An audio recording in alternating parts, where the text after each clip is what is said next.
ETV YouTube channels లో మీ వ్యాపార ప్రకటనల కోసం ఈ నంబర్కి కాల్ చేయండి.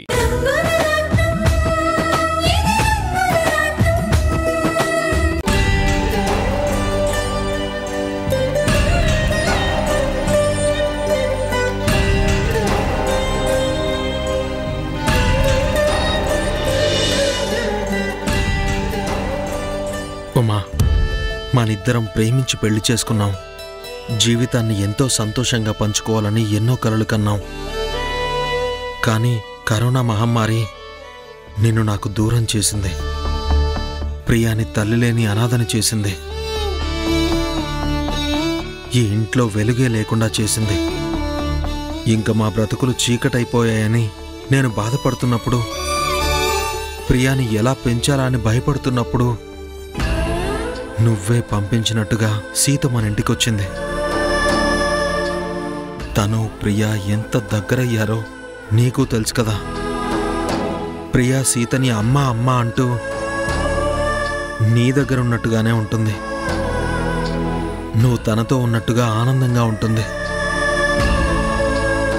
అందుకే అమ్మా, సీతని పెళ్లి చేసుకోవాలని నిర్ణయించుకున్నాను. ఇది నీకు ద్రోహం చేయడం కాదు, మన పాపకి న్యాయం చేయడం అనుకుంటున్నాను. ఎందుకంటే సీత విషయంలో మీ అమ్మా నాన్న వచ్చి ఎలా మాట్లాడారో నువ్వు ఎక్కడున్నా చూసే ఉంటావు కదా. సీతని ఏ హక్కుతో ఇంట్లో ఉంటుందని ఎవరైనా ప్రశ్నించే అవకాశం ఉంది. అప్పుడు సీత ఇల్లు వదిలి వెళ్ళిపోతే మన ప్రియ మరోసారి తల్లిలేని అనాథైపోతుంది. అందుకే ఉమ్మా, నీ స్థానంలోకి సీతని తీసుకురావాలనుకుంటున్నాను. ఈ నిర్ణయాన్ని నువ్వు తప్పుగా అనుకోకు.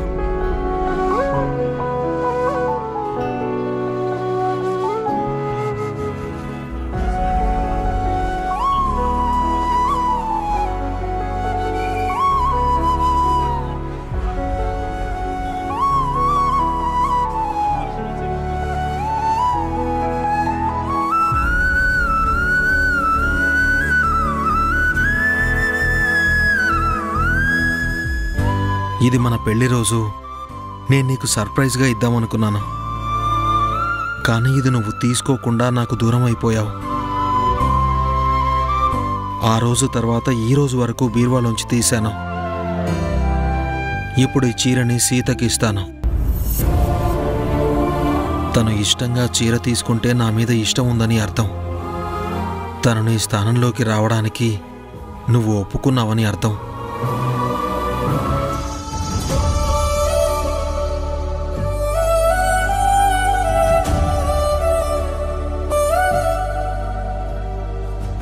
సార్, మీరు సార్ అని కాదు, కళ్యాణ్ అని పిలువు. అదేంటి సార్ అలా అంటున్నారు? ఎంత మీ ఇంట్లో ఉంటున్నా నా హద్దుల్లో నేను ఉండాలి. మీకివ్వాల్సిన గౌరవం మీకివ్వాలి. నువ్వు ఎప్పుడూ హద్దు దాటవని నాకు తెలుసు సీత. కానీ నువ్వు ఈ ఇంట్లో మనిషివి, ఈ ఇంటి మనిషివి. నా మనిషి నన్ను సార్ అని పరాయివాణ్ణి పిలిచినట్టు పిలవడం నాకు నచ్చదు. అలా చెప్పడం మీ సంస్కారం, ఇలా పిలవడం నా సభ్యత. సరే, నీ ఇష్టం. ఏంటి సార్ ఇలా వచ్చారు? ఏమైనా మాట్లాడాలా? నిన్నొక మాట అడగాలి సీత. నువ్వేమీ అనుకోవు కదా? అనుకునేలా ఎప్పుడైనా ప్రవర్తించానా సార్? సీత, దీన్ని కట్టుకుంటే నా కళ్ళారా చూసుకుని మురిసిపోవాలని అనుకుని ఎంతో ఇష్టంగా కొన్న చీర. కానీ ఇది తీసుకొచ్చిన రోజు నాకు తెలీదు నా ఉమ నాకు దూరం అయిపోతుంది అని.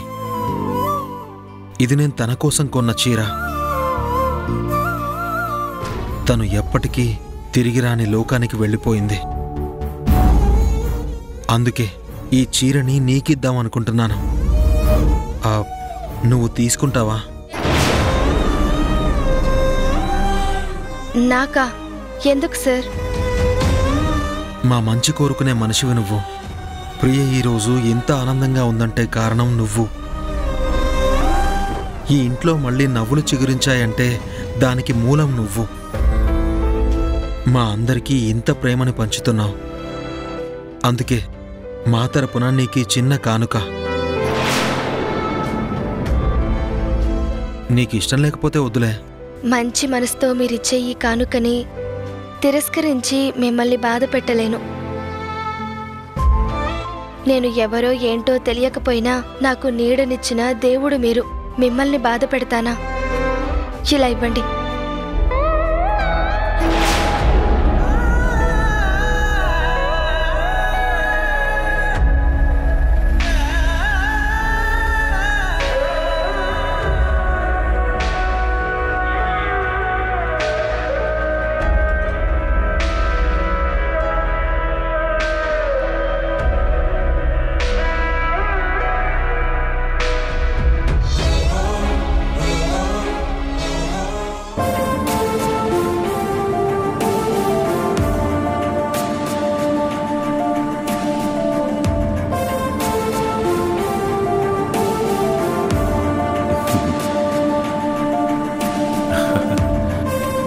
అమ్మా సమంత, సమంత,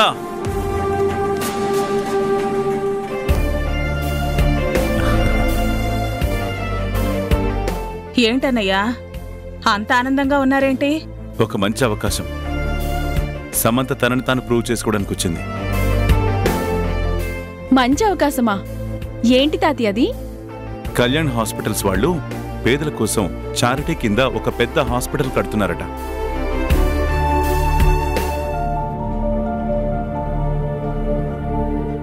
అంత పెద్ద ప్రాజెక్ట్ మనమే దక్కించుకోవాలి.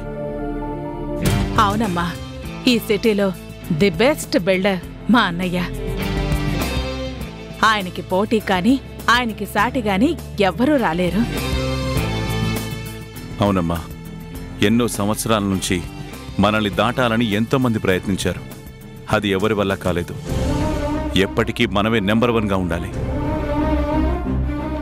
అన్నయ్య, సమంతని మీ అంత గొప్పగానే తీర్చిదిద్దుతానని మాటిచ్చాను కదా మీకు, మర్చిపోయారా? ఆ మాటని నిలబెట్టుకుంటాను. మన సమంతని కన్నెత్తి చూసే ధైర్యం కూడా బిజినెస్లో ఎవ్వరూ లేకుండా చేస్తాను. నాకు తెలుసమ్మా, నువ్వంత సమర్థురాలవనే కదా సమంత భవిష్యత్తు నీ చేతిలో పెట్టింది. ఇప్పుడు ఈ అవకాశం సమంత కెరీర్ని మారుస్తుంది.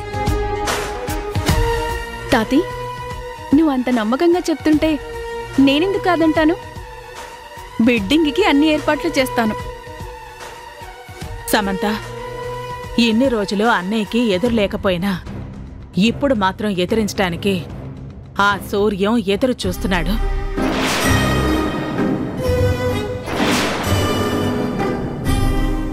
అవకాశం దొరికితే ఎంతకి తెగించైనా అన్నయ్యని ఓడించాలని చూస్తాడు. అది మర్చిపోకు. మహి, ఆ సూర్యం నన్ను ఎదిరిస్తాడేమో గాని ఎప్పటికీ నన్ను గెలవలేడు. గెలవనివ్వను. అవును తాతి, ఆ సూర్యం నిన్ను ఎంతో బాధపెట్టాడు, నన్ను ఎంతో అవమానించాడు. నాకేం తెలీదని అందరి ముందు అవమానించాడు. అందుకే నేను గెలిచి చూపించాలి. గెలవాలమ్మా. సూర్యం మన చేతిలో ఓడిపోవాలి గాని మనం ఓడిపోకూడదు. అన్నయ్య, మనందరం కలిసి సమంతని గెలిపించాలి. అప్పుడు సూర్యంకి సమంత తెలివేంటో తెలుస్తుంది.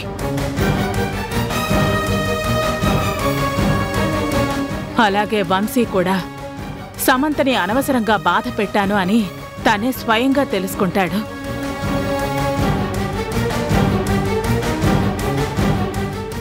అమ్మ సమంత, 1000 కోట్ల ప్రాజెక్ట్ అంటే పోటీ చాలా ఉంటుంది. అందరూ అది దక్కించుకోవాలని చూస్తారు. అలాంటి ప్రాజెక్ట్ నువ్వు దక్కించుకుంటే ఛాంబర్లో కూడా నీ మాటకి తిరుగుండదు. అందుకే ఎక్కడా ఎలాంటి పొరపాటు జరగకుండా చాలా జాగ్రత్తగా ఉండాలి. అన్నయ్య, అన్ని సంగతులు నేను దగ్గరుండి చూసుకుంటానుగా. మీ నమ్మకాన్ని నేను నిలబెడతాను. సమంతని నేను గెలిపిస్తాను. తాతి, నేను అందుకోబోయే మొదటి విజయం ఈ ప్రాజెక్ట్. దీన్ని దక్కించుకొని నీకు గిఫ్ట్గా ఇస్తాను. చాలమ్మా, ఇది దక్కితే అంతకన్నా ఆనందం నాకేముంది చెప్పు.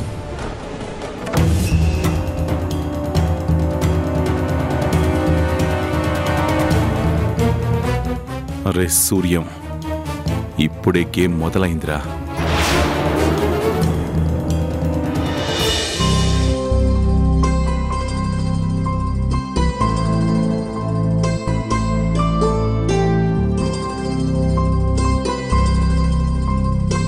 అమ్మా, ఆంటీ, అందరు రండి.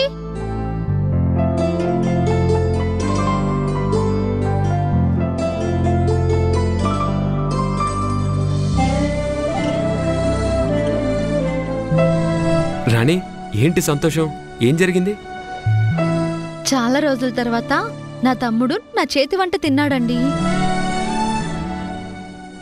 వాడి గురించి అంతగా మురిసిపోకమ్మా. అసలు వాడు చెప్పాడనే కదా మన హోటల్ తీసేశారు.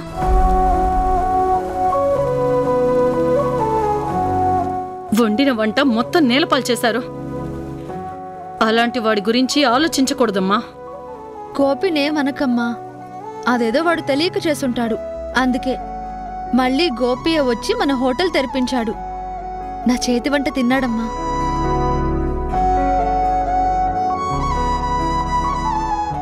నా తమ్ముడు ఆవేశపరుడే కాని చెడ్డవాడు కాదమ్మా. అలా అని గోపి మంచివాడు కూడా కాదక్క. ఎందుకంటే గోపి తప్పును తెలుసుకొని హోటల్ తెరిపించలేదు, తప్పక తెరిపించాడు. అదేంట్రా అంజీ అంత మాట అన్నావు? వాడు ఉన్నమాటే అన్నాడమ్మా. ఆ గొప్పతనం గోపీది కాదు, రాధాది.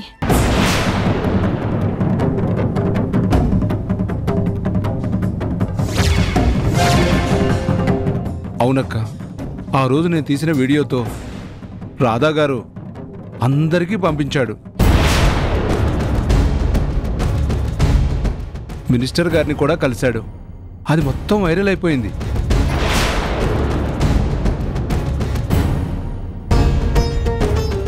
దాంతో అందరూ మనకే మద్దతు పలికారు. గోపిదే తప్పన్నారక్క. దాంతో మినిస్టర్ గారు కూడా గోపిని పిలిచి బాగా తిట్టారు. అందుకే అంత బుద్ధిగా వచ్చి మన హోటల్ తెరిపించాడు తెలుసా. అందరి ముందు తినను అంటే వాడి పరువే పోతుంది. అందులోనూ వాళ్ళ ఆవిడ సుష్మా మహాతల్లి కూడా అక్కడ లేదు కదా, అందుకే తిన్నాడు. అంతేకాని అభిమానంతో కాదమ్మా. వాడు నీకు విలువనిచ్చేవాడే అయితే ఆ రోజు ఎమ్మెల్యే ఇంట్లో నువ్వు ప్రేమగా చేసిన కూర తినేవాడు కదా.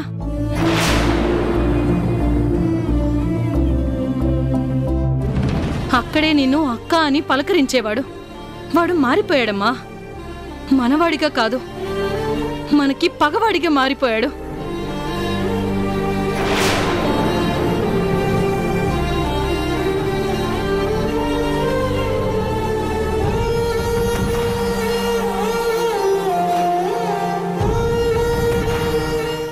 ఏంటి రాధా గారు, వీళ్ళందరూ ఇలా మాట్లాడుతున్నారేంటి? గోపిని ఇంటి నుంచి పంపించింది నేను. ఆ కోపం వాడుకుంది, కానీ వాడు చెడ్డవాడు కాదు కదండి. చూడు రాణి, గోపి భవిష్యత్తు బాగుండాలనే కదా నువ్వు తనని పంపించేశావు. కానీ వాళ్ళు భవిష్యత్తులో గోపి నీతో కలవకూడదని నీ మీద సుష్మా సురేఖలు విషం నింపారు. అబద్ధాన్ని నమ్మినంత తొందరగా ఎవరూ నిజాన్ని నమ్మరు రాణి. గోపి అందుకు అతీతుడేం కాదు. అంటే ఏంటండి? ఎప్పటికీ నా తమ్ముడు నన్ను అభిమానించడంటారా? అయినా పర్వాలేదండి. ప్రేమతో తిన్నా, పరువు పోతుంది అని తిన్నా, వాడు నా చేతి వంట తిన్నాడు కదా. వాడి చేత్తో బోణీ కొట్టాడు. నాకు చాలది, నాకది చాలు. చూడు రాణి, నిజమైన ప్రేమ ఎప్పటికీ దూరం కాదు. నటించే ప్రేమ ఎప్పటికీ నిజం కాదు. ఆ సుష్మా వాళ్ళు నీ మీద పగ పెంచుకున్నారు. కానీ ఏం జరిగింది? గోపియే వచ్చి హోటల్ తెరిపించేలా చేసింది. అది నిజానికున్న బలం. అలాగే వాళ్ళ నిజ స్వరూపం ఏదో ఒకరోజు గోపి తెలుసుకుంటాడు. అప్పుడు మళ్ళీ నీ తమ్ముళ్ళ నీకు దగ్గరవుతాడు. తను బాగుండాలన్న మంచి మనసుతో గోపిని దూరం చేసుకున్నావు. ఆ మంచి మనసే మళ్ళీ మీ ఇద్దరిని దగ్గర చేస్తుంది. ఇదిగో ఆ ఆశతోనే ఈ స్వీట్ తిను.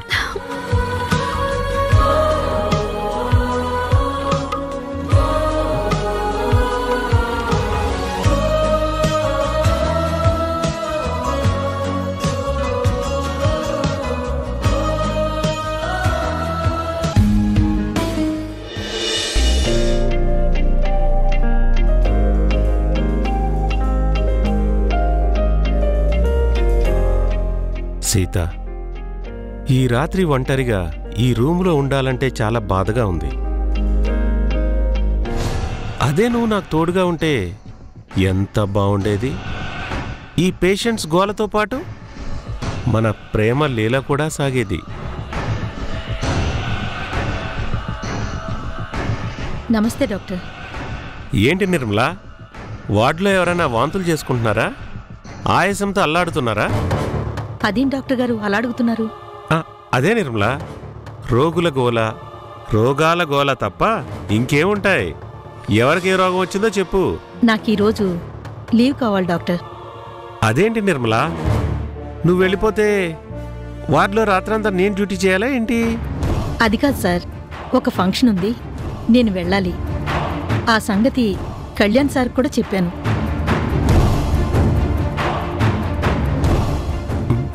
ఓ అవునా? అయితే సీతని నైట్ డ్యూటీ చేయమను. సీత వస్తే నువ్వు వెళ్ళు. అలాగే డాక్టర్, ఇప్పుడే ఫోన్ చేసి సీతకి చెప్తాను.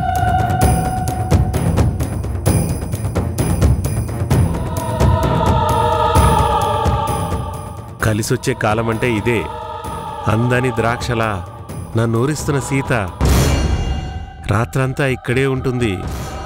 నాకు సహకరిస్తే అంతా బాగుంటుంది, వ్యతిరేకిస్తే తనే ఇబ్బంది పడుతుంది.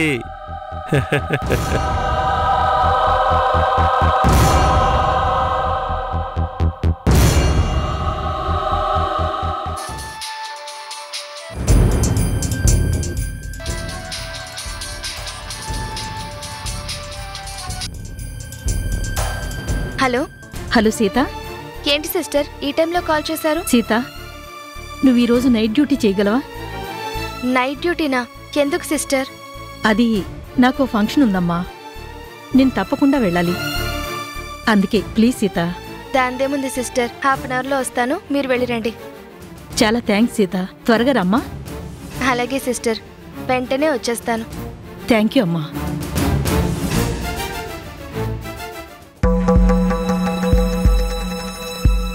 ఏంటి నిర్మలా, సీత వస్తానందా?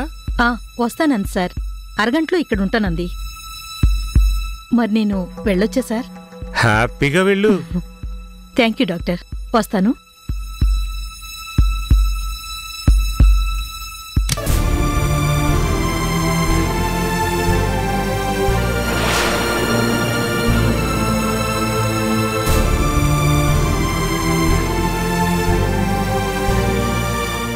అమ్మా సీత, ఈ సమయంలో ఎక్కడికమ్మా బయలుదేరావు? హాస్పిటల్కి తెలుసమ్మా. నీది నైట్ డ్యూటీ కాదు కదమ్మా, మరి హాస్పిటల్కి ఎందుకు? అది నిర్మలా సిస్టర్కి ఏదో పనుందంట, అందుకే నేను వెళ్తున్నాను. అమ్మా నేను కూడా వస్తాను. నేను బయటికి వెళ్ళడం లేదు ప్రియా, హాస్పిటల్కి వెళ్తున్నాను. అయితే ఏముంది, నేను వస్తాను, అక్కడే ఆడుకుంటాను. నువ్వు కథ చెప్తే నిద్రపోతాను. హాస్పిటల్లో చాలా జాగ్రత్తగా ఉండాలి. అక్కడ ఆడుకోవడం, కథలు చెప్పడం లాంటివి చేయకూడదమ్మా. ఎందుకు డాడీ? హాస్పిటల్లో ఎవరూ సరదాకుండరు కదమ్మా, అనారోగ్యంతో ఉంటారు. వాళ్ళని అనుక్షణం కంటికి రెప్పలా కాపాడుకోవాలి, లేదంటే చాలా ప్రమాదం. మరి అమ్మ లేకుండా నేను ఎలా పడుకోవాలి? ఈ రోజుకి నా దగ్గరే పడుకో, రేపటి నుంచి అమ్మ దగ్గరే పడుకుందు గాని. సరే సార్, నేను బయలుదేరుతాను. సీత, నువ్వు నైట్ డ్యూటీ చేయడం మొదటిసారి కదా? అవును సార్. సాధారణంగా పేషెంట్స్కి నైట్ ఎక్కువగా సీరియస్ అవుతూ ఉంటుంది. చాలా జాగ్రత్తగా చూసుకోవాలి. అలాగే సార్, చూసుకుంటాను. ఏమైనా అర్జెంటుగా ఉంటే ఎనీ టైం నువ్వు నాకు కాల్ చేయొచ్చు. సరే సార్, వస్తాను. సరే.